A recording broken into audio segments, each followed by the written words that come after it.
So you're auditioning as much as you can, you're marketing, you're connecting with the right people, but you're just not booking the jobs. Apart from panicking, what else can you do? Let's talk about that.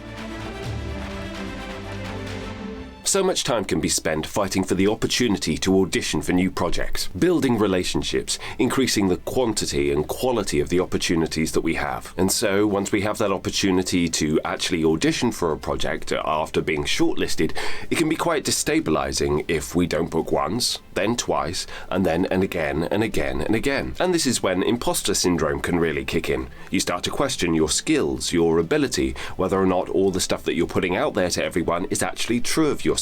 You start to doubt yourself, and that in turn will start to affect your motivation in actually reaching out in the first place and creating more opportunities. So, acknowledging that this cycle is not a good thing for your business and also something that we could all be susceptible to. Certainly in my scenario, I've gone through periods of this. I wanted to go through a checklist of things that we can actionably do to be mindful of when we get stuck in this rut of not being able to book, to make sure that we're focusing on the right things. My first tip is to let go of needing the job. Obviously, you need to work, otherwise you can't call it a business, but you need to be mindful about this process, especially when starting out. Making that big jump full-time as a freelancer can be incredibly daunting, especially if you have no structure or backup. When possible, balancing the beginnings of your freelance life with either some form of savings that you've accrued or some type of part-time work means that not so much weight is kind of resting purely on your success ratio in your freelance stuff. And this will serve as a buffer during the inevitable fallow periods that plague the beginning of a freelance career. Number 2 is to limit destructive self-talk. As a freelancer, you are your own employee, and you need to treat yourself as such. If you tore strips off another employee every time that they fail to convert or they fail to book a job, then you think that that person was an absolute idiot and certainly not a good boss. You need to apply that same criteria to yourself. Constantly chastising yourself for not being good enough isn't going to help. That doesn't mean that you can't reassess the situation or be self-critical, but always make sure that the criticism that you do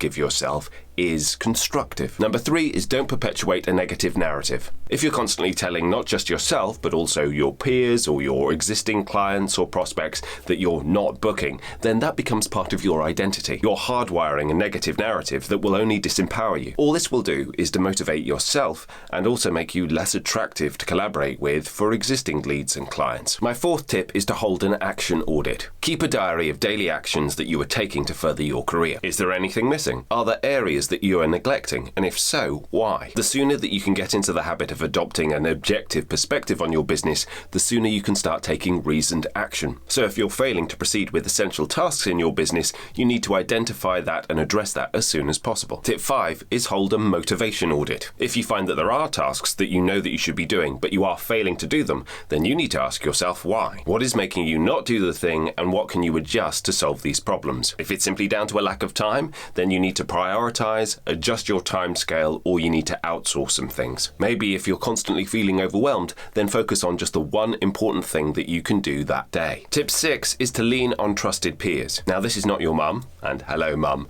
but people who are going through a similar journey with you so that you can talk to them frankly about problems that you're having, to reassure yourself that you're not alone in this. As long as these peers are people that you respect, then it's great to be able to hear what other people's solutions might be, whether or not they have any constructive criticism or thoughts or hints or hacks about things that have worked for them. And if you don't have any trusted peers yet, then I think this is a good time to probably get some. People who are in a similar stage in their journey, but who are doing good work, who are trying to do things in the right way, people whose opinions you can trust and get a proper objective point of view from. Tip 7 is to control the controllables. If you have more time because you're not booking this work, then use that time to update your websites, to make sure that your show reels are updated, to make sure that your profiles on casting websites are all up to date, that your CV, if you have a Voiceover CV or equivalent, is also updated. How are your social and marketing channels looking? Are there things that you can update there or refresh there? Are you still consistently marketing to new leads and prospects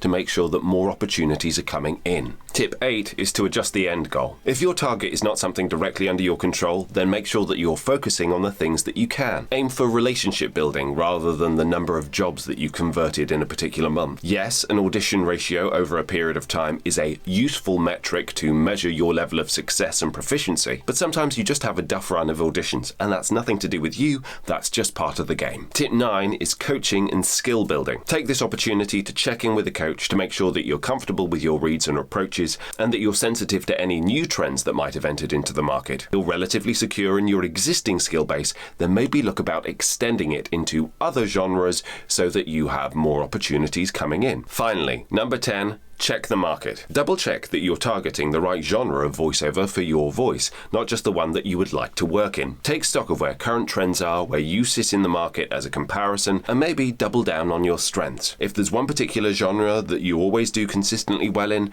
then maybe this is the time to do the opposite of the last point and actually narrow down and focus on what your core strength is first and foremost, so that you can worry less about putting money on the table and more about just getting a consistent level of work, a bit of a chain going. So hopefully I've provided with you a few different tactics to implement if you start to doubt yourself, if you start to feel demotivated about the fact that things aren't working for you this month. It's the nature of the business to a certain degree as a freelancer that your booking ratio is going to go up and down to a certain degree.